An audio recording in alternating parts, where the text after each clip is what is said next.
एक प्रसिद्ध संत के आश्रम में प्रतिदिन सत्संग हुआ करता था। दूर दूर से श्रद्धालु आते, कथा सुनते और अपने जीवन को धन्य मानते। उसी सत्संग में प्रतिदिन एक वृद्ध पुरुष भी आया करते थे। उनके बाल पूरी तरह से सफ़ेद हो चुके थे, शरीर झुका हुआ था, पर चेहरा अत्यंत शांत और प्रसन्न दिखाई देता था। लोगों ने जल्द ही एक बात नोटिस की। वे वृद्ध पूरी तरह बहरे थे। उनके कान थे, पर वे नाड़ियों से जुड़े नहीं थे। वे एक शब्द नहीं सुन सकते थे, फिर भी वे रोज समय पर सत्संग में पहुंचते, सबसे आगे बैठते और पूरी कथा के दौरान ध्यान मग्न रहते। कभी कभी वे मुस्कुराते, कभी हंसते भी थे। एक दिन की बात है कि शिष्य ने संत से कहा, बाबा जी, जो वह वृद्ध सामने बैठे हैं वे बहरे हैं।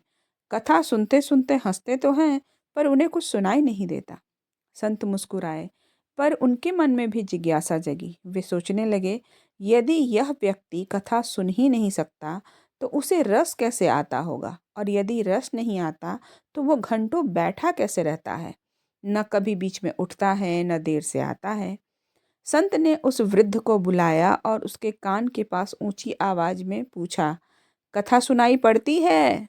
वृद्ध ने सरलता से कहा, क्या बोले महाराज? संत ने और जोर से कहा, मैं जो बोल रहा हूं क्या सुन सकते हो? फिर वही उत्तर मिला, क्या बोले महाराज? अब संत समझ गए कि वृद्ध पूर्णतः बहरा है। उन्होंने सेवक से कागज कलम मंगवाई और लिखकर प्रश्न किया, जब तुम कुछ सुन नहीं सकते तो सत्संग में क्यों आते हो?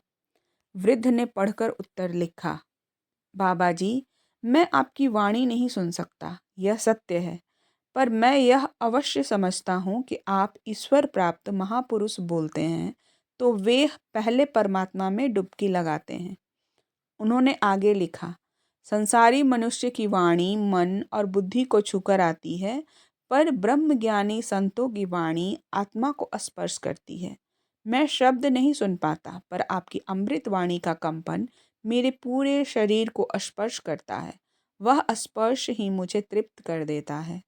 संत गंभीर हो गए। वृद्ध ने आगे लिखा, दूसरी बात यह है कि जो पुण्यात्मा आपकी वाणी सुनने आते हैं, उनके बीच बैठने का भी मुझे पुण्य मिलता है। संगति का प्रभाव शब्दों से भी अधिक गहरा होता है। संत का हृदय भर आया। उन्होंने फिर लिखा, तुम रोज समय पर आते हो और आगे ही बैठते हो, इसका क्या कारण है? वृद्ध ने उत्तर लिखा, मैं अपने परिवार में सबसे बड़ा हूँ। बड़े जैसा आचरण करते हैं, छोटे वैसा ही सीखते हैं। जब मैं सत्संग में आने लगा तो मेरा बड़ा बेटा भी आने लगा। फिर उसने अपनी पत्नी को लाया, पत्नी ने बच्चों को। आज मेरा पूरा कुटुंब सत्संग में आता है और अच्छे संस्कार पा रहा है। यह पढ़कर संत नतमस्तक हो गए। उन्होंने अनुभव किया, यह वृद्ध सुनने में भले ही अक्षम हो, पर समझ में उनसे कहीं अधिक आगे हैं। संत बोले, आप 2 बार हंसे या 10 बार, आपको पूरा अधिकार है। आपने हमें आज सत्संग का वास्तविक अर्थ समझा दिया। कथा यहीं समाप्त नहीं होती है दोस्तों। वह हमें सिखाती है कि सत्संग केवल सुनने का विषय नहीं है, बल्कि संगति, भावना और आत्मिक स्पर्श का माध्यम है। यदि समझ में न आए तब भी उनमें बैठना पुण्य है, और यदि श्रद्धा से मनन निधि ध्यानासन किया जाए तो जन्म जन्म के पाप ताप नष्ट होकर परम